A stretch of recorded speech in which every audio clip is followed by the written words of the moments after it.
자, 9월 10일 두 번째 시간입니다. 우리 지금 여기까지 정치사인데 좀 더 디테일하게 가면 제도사입니다. 아까 우리가 앞에서 배웠던 내용들은 고려 전기의 왕들의 업적과 사화 이렇게 총 연결시켜가지고 흐름을 잡았고, 이번에는 제도사예요.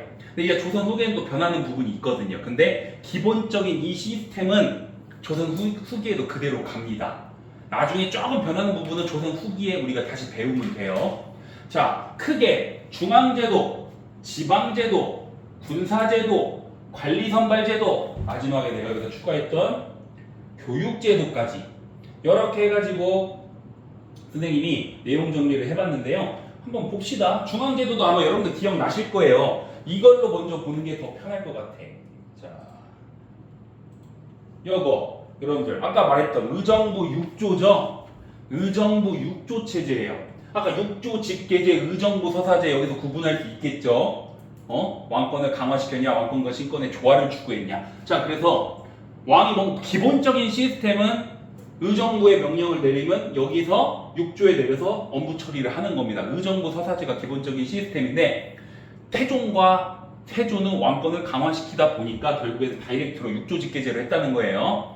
자, 그 밖에 여러분 성리학이라는 학문이 정통성과 대의명분 중시하죠. 그러다 보니까 우리가 첫째 아들 중시하고 그런 게 있잖아요. 그것뿐만 아니라 또 중요시되는 게 있어요. 바로 균형입니다. 우리 공자님이 얘기했던 중용사상, 즉 그 말을 풀이하는 균형이거든요.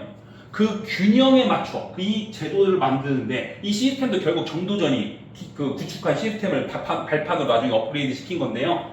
균형, 어디에 치우치지 않는 거. 자, 보세요. 승정원, 이게 뭐냐면 비서실입니다. 비서실이야. 승정원이 비서실이고요. 여기 승정원의 대빵, 승정원의 장관 도승지 하나 체크해 주세요. 여기다가 여러분들 그 책에 써주시면 돼. 도승지입니다.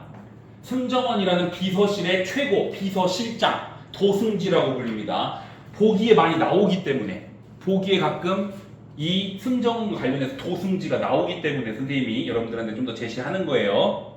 비서실장, 지금으로 치면 대통령, 비서실은 승정원, 비서실장은 도승지. 오케이? 그 다음에 의금부, 사법기구인데요. 보통 사법, 일반적인 사법기구 형조에서 합니다. 그런데 특별사법기구, 반역자, 대역죄인, 이런 애들 영화 보면 왕이 직접 나서 불러 지지고 막 네 죄를 네가 알다 하면서 하잖아. 문초하잖아. 그런 것들을 보통 의금부입니다. 기본적인 잡범들을 형조에서 하고, 큰 범죄자는 왕이 직접 나와서 판결 내리는 의금부, 특별사법기구예요. 그러면 비서실과 특별사법기구, 의금부는 왕권을 강화하는 거예요? 약화시키는 거예요? 강화하는 거지. 왕권을 강화기구입니다. 왕권 강화기구예요. 승정원과 의금부는 왕권 강화기구입니다. 그런데 아까 균형이잖아. 강화만 시키면 돼, 안 돼? 안 되죠. 그게 바로 3사입니다. 자, 3사. 사헌부, 감찰이에요. 사헌부 감찰. 그 다음에 사간원. 우리 저번 시간에 혹시 기억나세요? 고려시대 거 제도사를 다시 가져오면 대간이라고 해가지고 중서문화성의 낭사와 어사대 간원이 합쳐서 대간이라는, 그렇게 어떻게 보면 대간을 시행했는데, 그 대간이 실질적인 업무가 서경, 어떤 사람을 추천하는 거, 어떤 자리에 추천하는 거, 간쟁, 왕의 잘잘못 판단하는 거, 봉박, 거부권, 어떤 문제를 왕이 했을 때, 주장했을 때 이거에 대해서 거부할 수 있는 봉박. 그래서 서경, 간쟁, 봉박 이런 것들 했던 게 고려시대 대간이라고 우리가 배웠어요. 사간원 간쟁입니다. 이 사간원 간원은요, 자리는 어떻게 보면 위치는 낮은데 하는 일은 거의 재상급이에요. 왜냐하면 왕이 뭔가 잘못하고 있어. 왕의 어떤 행동에 대해서 잘잘못 따지는 겁니다. 목숨 걸고 하는 사람들입니다. 이거 견제하는 거죠. 그래서 감찰 기능의 사헌부, 간쟁기구 사간원, 그 다음에 홍문관, 이거 집현전 대신 만들어졌다 그랬죠. 홍문관. 이 홍문관은 경연, 문필기관으로 어떻게 보면 왕의 어떤 업무를 하는데 정보도 제공해주고 도와주고 조언도 해주고 그런 업무인데, 실질적으로 경연을 합니다. 토론. 그러면 이것도 신하의 목소리를 듣는다는 거죠. 서로 비판도 하고 그럴 수밖에 없잖아. 그래서 사원부, 사관원, 홍문관은 3사라고 불리고 이거는 권력 독점을 견제하고 왕권을 견제하는 기구인 거예요. 왕권을 강화하는 승정원, 의금부, 견제하는 3사. 균형이죠. 균형이 반영된 거고요. 다시 판서로 오면 그래서 선생님이 이렇게 써놨어. 자, 그리고 봐봐. 왕권을 강화하냐, 권력 독점을 방지하고 왕권을 견제할 수 있냐. 그래서 균형 있겠고요. 여기다 좀 더 써놓은 건 사원부랑 사관원이 둘이 합쳐가지고 서경, 관리들 추천하는 거. 지위를 이쪽 높은 관리에 배치해야 됩니다. 이렇게 추천하는 거. 이런 것들이 바로 사원부나 사관원 사람들, 여기 관원들이 서경을 많이 했대요. 그리고 홍문관은 경연, 토론, 신하의 목소리를 듣겠다는 거죠. 결국 이것들은 권력 독점을 방지하는, 왕권을 견제할 수 있는 그러한 3사. 이해되시죠? 사관원, 사원부, 홍문관. 그 밖에 한성부, 이거는 지금으로 치면 뭐 서울시청 정도 돼요. 서울의 치안, 뭐 행정을 담당했고요. 성균관, 이거 교육기구죠? 교육기구입니다. 성균관. 그래서 보통 우리가 이 조선의 중앙제도를 우리는 쉽게 의정부 6조 체제라고 하면서 균형이 반영되어 있다. 균형이. 좀 더 자세히 설명하면 이런 균형에서 왕권 강화하는, 왕권을 견제하는 이런 기구로 나눠져 있다. 이해되시죠? 아까 선생님이 이제 고려시대의 중앙제도 대간을 가져와서 서경, 간쟁, 동박 뭐 이런 얘기를 했는데 앞에 거랑 연결시켜서 한번 보세요. 자, 그래서 중앙제도는 이 정도로 정리하면 될 것 같고 다음은 지방제도입니다. 자, 여러분들 지방제도. 이거 지금 지방제도랑 비슷해요. 강원도, 경상도, 전라도, 충청도, 경기도, 황해도, 평안도 다 똑같죠? 전국을 몇 도로 나눴어? 함길도까지? 함경도죠? 8도예요. 우리가 비빔면도 무슨 비빔면? 8도 비빔면. 그게 다 여기서 가져온 거야. 조선 8도입니다. 이게 나중에 대한민국 만들 때도 어떻게 보면 기반은 그대로 쓴 거예요. 쓴 거야. 그러면 지금 현재 우리 전북특별자치도, 전라북도도 가장 높은 사람 누구야? 도지사이자 도지사. 그럼 여기도 각 도에 누가 있어? 관찰사가 있는 겁니다. 관찰사. 지금의 도지사와 같은 역할을 했던 관찰사. 8도에. 그럼 관찰사 몇 명? 8명. 이렇게 간단하게 생각하면 되겠죠. 그래서 관찰사. 지금의 도지사랑 좀 우리가 엮여서 볼 수 있는 관찰사가 있었는데요. 지금 도지사랑 다른 점. 여기는 관찰사는 모든 권한 다 가지고 있었어요. 지금 도지사가 재판합니까? 군사권 가지고 있어요? 그냥 무조건 그것만 하죠. 행정권만 행사하죠. 그런데 이 관찰사는 사법, 행정, 군사 다 가지고 있었다. 좀 더 권한이 컸다. 그렇지만 지금의 도지사랑 연결시킬 수 있다. 비교할 수 있다. 오케이? 자, 그러면 우리 지금 전라북도 안에도 전주시도 있고 군산시도 있고 익산시도 있고 많잖아. 부안군, 뭐 김제시 뭐 많잖아요. 그것처럼 군현제라고 하는데 부, 목, 군, 현이 있었어. 인구나 토지가 많은 쪽은 부, 적은 곳은 현. 우리도 시이거나 군이거나 그러잖아. 그것처럼 부목군현 이걸 합쳐도 우리가 보통 군현제라고 하는데 고려랑 비교를 해야 돼요. 고려는 모든 군현의 지방관, 즉 수령 파견했어요? 아니잖아. 저번에 그래서 파견된 중현, 파견 안 된 속현 그랬죠? 그런데 이제는 모든 군현에 다 파견해버렸네? 향리의 힘이 세질까요? 약해질까요? 약해지지. 향리들이 당시에 속현은 지방관이 파견이 안 됐기 때문에 어떻게 됐어? 향리들이 실질적으로 지배했어. 향리들의 힘이 셌어요. 그런데 이제 모든 군현의 지방관이 파견돼서 수령이 파견되니까 향리들이 이제 여러분들 영화 보면은 사또 옆에 사또가 수령이잖아. 사또 옆에서 사또 하면서 이렇게 털 이렇게 이쁘게 좀 이상하게 얌생이처럼 나가지고 있잖아.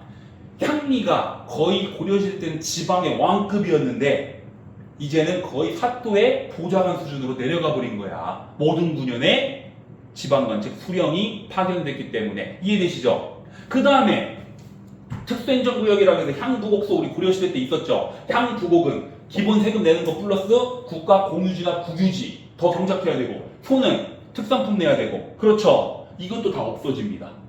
그냥 모든 게 다 군현이야. 모든 게 군현.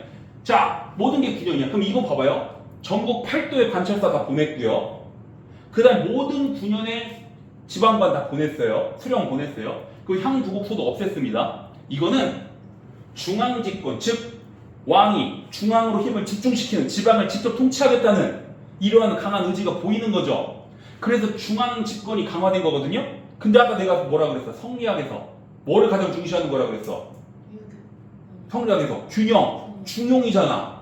중앙 집권을 강화했으면 지방 자치적인 요소도 만들어 놓은 거예요. 그게 바로 아까 우리 세조 때, 이시해난 때 폐지됐다가 성종 때 다시 복구됐던 유향소입니다. 유향소는 전주시, 군산시 이런 군현 단위에 하나씩 있었는데 모든 백성들이 다 참여한 게 아니고 그 지역에 사는 양반들이 중심이 돼서 운영되는 지방자치 어떻게 보면 제도라고 보시면 돼. 지금으로 치면 시의회 정도 된다라고 보시면 되겠네요. 비교하면은 양반들이 모여서 여기서 수령 보좌도 하고 향리들 나쁜 짓 하면 향리들도 혼내주고 그 다음에 또 뭐도 있어? 향약. 아까 향촌의 규약, 향약이라 그랬죠. 향약도 만들어서 그 지방의 시스템도 구축하고 이렇게 지방에 대한 질서를 어떻게 보면 이 유향소, 각 동네의 유향소에서 한 거야. 그렇기 때문에 지방 자치적인 요소가 보이죠. 선생님 여기다가 향약이라고 또 써놨어요. 향약. 그런데 또 유향소가 너무 세지면 문제가 되죠. 그러니까 유향소를 또 견제하기 위해서 뭘 만들었다? 경제소를 만들었습니다. 나중에 경제소는 선조 이후에 폐지되긴 하지만 조선 전기까지는 있었어요.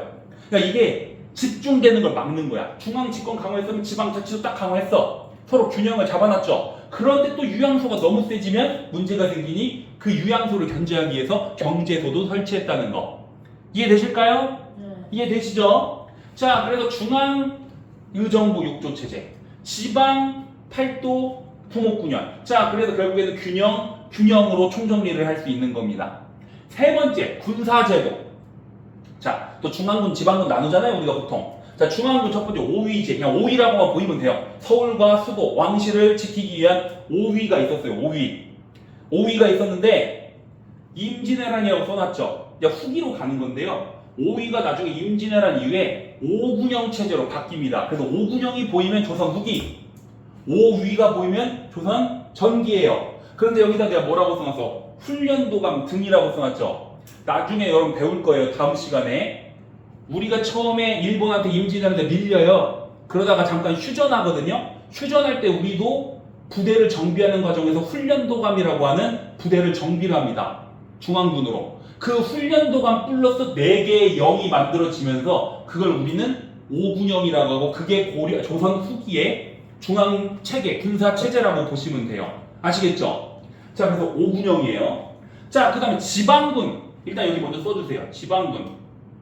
크게 병영이랑 수영이 있었어요. 수영. 이게 무슨 말이냐면 지방에 육군, 우리 35사단 여기 전북을 지키는 35사단 임실에 있잖아. 육군이죠. 병영. 각 바다를 지키는 해군도 있을 거 아니야. 수영. 그래서 각 지방에 병영, 수영 이렇게 있어서 지방군 시스템이 구축됐거든요. 그런데 이 병영, 수영이 있었는데 나중에 여기 보면요. 이거 지우고 진관체제랑 재승방략체제 이해만 하시면 돼요. 처음에 병영과 수영으로 나눠져서 육군을 지방에도 운영하고 병영으로서 수군을 운영하는 수영이 있었는데 나중에 크게 시간이 흐르면서 조선한 게 뭐부터 배우는 진관체제. 이 진관체제가 뭐냐면요. 우리 고장은 우리가 지키자라고 주장하는 진관체제 시스템이 구축이 돼요.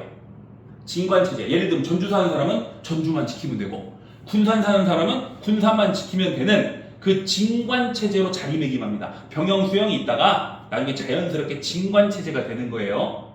우리 동네는 우리가 지킨다. 그런데 여러분들 나중에 선생님 다시 언급하겠지만 조선이 임진왜란 일어나기 전까지 평화의 200년이었어.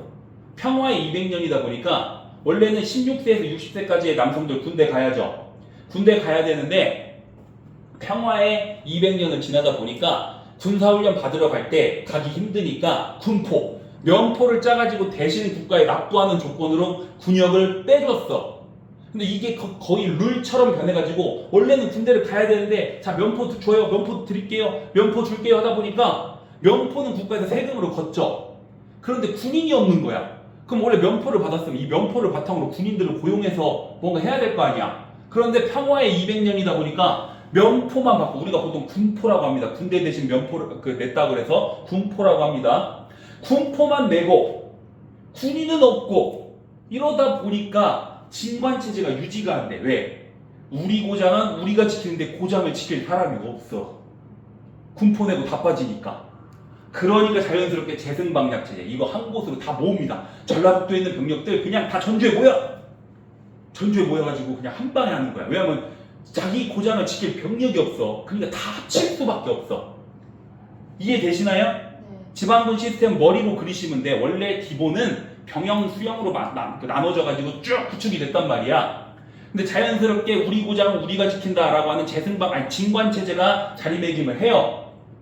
이 진관체제가 자리매김하다가 나중에 우리가 군포를 납부하면서 군대를 안 가는 그러한 제도가 자리를 잡음으로써 군대 가는 사람이 거의 없어지고 모두 군포 내고 군대를 빼버린단 말이야. 그러니까 군대 갈 사람이 없어. 군인이 없지. 그러니까 우리 고장을 우리가 지키자고 하는 진관체제가 유지가 안 돼. 그러니까 싸그리 모아서 한 방에 그냥 모아버리는 재승방약체제를 한 겁니다. 그러다가 이제 임진왜란 일어나고 정묘병자호란 일어나고 나서 뭘로 바꾼다? 속오군이거든요. 여기다 가로치고 써주세요. 양천 혼성군입니다. 자, 이게 무슨 말이냐면요. 원래 군대는 양인만 가요. 이게 무슨 말이냐. 우리가 신분제를 크게 양인과 천민으로만 나눌 수 있어. 양인은 양반, 상민, 중인 다 포함해서 우리가 양인이라고 해요. 천민은 물건이에요. 노비입니다. 물건이에요. 군대 안 갑니다. 그런데 조선 후기에 군대 갈 사람이 또 없어, 지방에. 그러니까 양인과 천민들 모두 그냥 군대 지방에 넣어버린 거야. 그래서 소고군은 양천 혼성군이에요. 이해되시죠? 네. 이해되시죠? 이 흐름만 아시면 돼요. 달달 외우려고 하지 말고 키워드 중앙군은 5위였다가 나중에 5군형으로 바뀌고요. 지방군은 진관체제랑 재승방약체제 왔다 갔다 하다가 나중에 재승방약체제가 되고요. 조선 후기에는 소고군이 됐는데 이 소고군은 양천 혼성군, 결국 군인이 없기 때문에 양인뿐만 아니라 천인들도 군대에 참여할 수밖에 없었다. 원래 천인들은 군대에 가지 않아도 되는데 이젠 가게 된 거예요. 군인이 없으니까. 오케이? 자, 그 다음에 관리선발제도 뭐 음서 이런 거 있긴 했는데 유명무실해져요. 고려시대까지는 낙하산제도 음서가 5품 이상의 관리들은 막 들어갔잖아. 자식들이 좋은 자리로. 근데 이제 조선은 음서가 있긴 했어요. 근데 거의 유명무실해지고요. 과거제가 핵심입니다. 과거제. 자, 그런데 시험이 문과, 무과, 잡과예요. 승과가 일단 고려에 있었고 고려에서는 무과가 없었죠. 근데 승과가 빠지고 그 다음에 무과가 들어온 겁니다. 무과는 장군을 키우는 거죠. 그래서 근데 조선시대 때도 잠깐 승과가 생기기도 해요. 특히 명종이라는 임금 시기에요. 부처님 좋아하시면서 승과가 부활하기도 해. 그런데 그 승과는 그냥 잠깐 부활했다 없어진 거고 조선의 큰 틀에서 보면은 문과, 문신 키우는 거, 무과, 장군 키우는 거, 잡과, 기술관 키우는 거. 그래서 보통 선생님이 설명할 때 문과 급제자, 문과 합격자는 율곡이이나 퇴계이왕 이런 사람들이고 이순신 장군은 무과 급제자고 허주는 잡과, 의학이잖아. 지금은 잡과가 짱이죠. 근데 이때는 잡과라고 좀 무시를 하는 그런 경향이 있었던 것 같아요. 자, 그래서 과거 시험이 문과, 무과, 잡과인데요. 내가 위에다 뭐라고 써놨어? 이 문과는요, 사실 속과랑 대과로 나눠지거든요. 먼저 속과를 합격해야 대과를 보는 건데 이 문과 자체가 대과랑 똑같은 말입니다. 그래서 이 문신이 되려면요, 처음에 속과를 봐요. 속과를 합격하죠. 그러면 대과를 봐서 대과를 합격해야 진짜 문신이 되는 거예요. 그런데 우리가 보통 내가 문과죠. 이 문과를 가로치고 대과라고 써주세요. 이 문과라는 명칭을 대과라고도 합니다. 그래서 속과 합격자는 문과 시험을 봐서 문과 시험까지 합격하면은 이제 관리가 되는 거고 그 문과를 보통 우리는 대과라고 합니다. 속과 대과를 구분하기 위해서. 오케이? 자, 과거 시험 노비 볼 수 있어요? 못 보죠. 양인만 보고요. 과거 시험 한 번 떨어지면 몇 년 기다려야 돼? 3년, 식년시. 근데 그 밖에 뭐 증광시, 알성시, 별시라 그래서 왕이 만약에 오늘 막 경축할 좋은 일이 있어. 그러면 3년에 한 번 아니고 갑자기 한번 시험 볼 수도 있는 거고. 갑자기 왕이 공자묘에 참배하면서 뭔가 과거 시험을 다시 열고 싶어. 그러면 보고. 그래서 정기 시험도 있었지만 기본적으로는 식년시라 그래서 3년에 한 번 시험을 봤습니다. 누구만? 양인만. 오케이. 자, 그 다음 마지막 교육제도. 교육제도. 자, 교육제도는요, 이렇게만 정리하시면 돼요. 첫 번째, 서당에 가서 하늘천따지 배우죠. 그러다가 서울에 사는 애들은 사부학당, 지방에 사는 애들은 향교 가서, 지금으로 치면 중등교육이야. 중고등학교라고 생각하면 돼. 그러다 여기 교육 다 끝나면 어디로 가? 성균관 가서 아주 그냥 큰 공부한다는 겁니다. 그런데 이 관리선발제도 과거랑 이 교육제도를 좀 연결시켜 보면요, 보통 어떤 식으로 학교를 다니면서 과거 시험을 봤냐면요, 일단 서당 다니고 사부학당이랑 향교를 다녀요. 오케이? 그럼 여기 다니는 사람들이 뭘 봐? 속과 시험을 봅니다. 그럼 속과 합격하죠?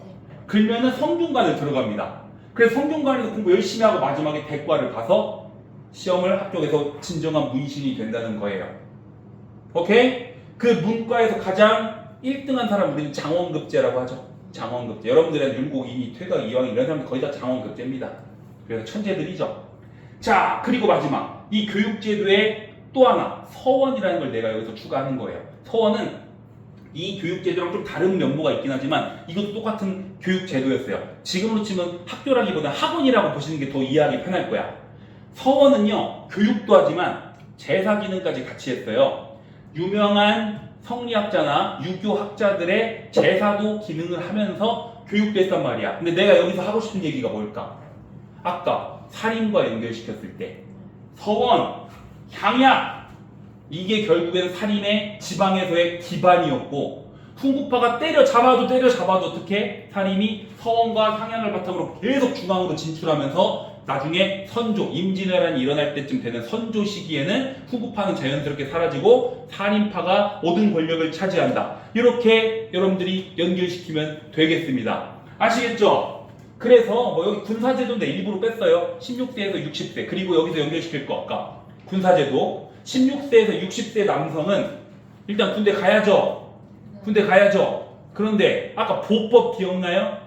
세조시기의 보법. 남자 한 명이 군대 가면 옆집 사람 두 집안에서 우리 일 대신 도와줘야 된단 말이야.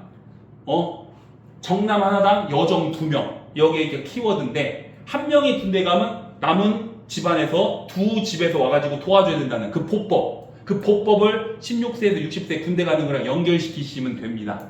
연결시키면. 여기까지 혹시 이해 안 되는 거? 문제를 풀어보면서 이해 안 되는 걸 찾아봅시다. 자, 문제를 풀어봅시다.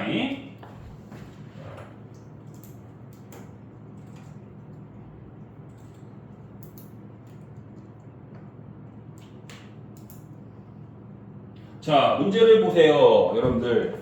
밑줄근 임금의 제2시기. 자, 신문고를 설치했대. 이거 아까 신문고 내가 추가하라 그랬죠. 어떤 왕? 태종이죠. 이거 하나 추가해주면 좀 어려운 내용인데요. 이거 내가 일부러 뺐거든요. 근데 이거 넣어주세요. 자, 이거 이해만 하시면 돼요. 우리 저번에 낭사가 내가 설명했죠. 고려에서 조선으로 넘어왔을 때 바로 처음부터 의정부 6조를 만든 게 아니고 고려에 잔존하는 시스템을 바꾸면서 의정부가 만들어진 거, 6조가 만들어진 거예요. 조선이 딱 만들어졌을 때 일단 고려의 시스템을 그대로 약간 살짝 유지하거든요. 그때 있었던 게 문화부라는 게 있었고, 당시 중서문화성의 낭사 기억나세요 혹시?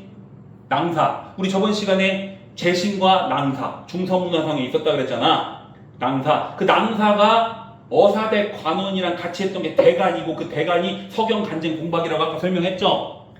그 중서문화성이 나중에 문화부라고 불리거든요.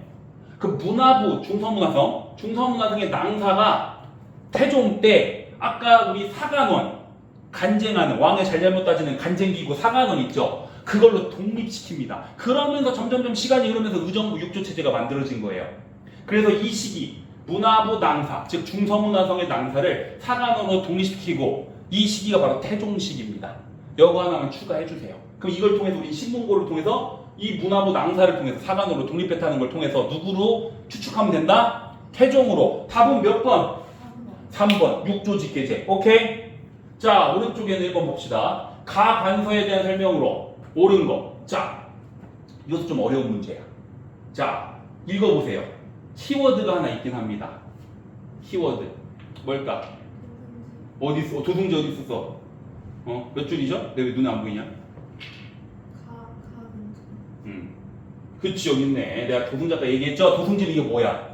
승정원이면 답 몇 번? 4번.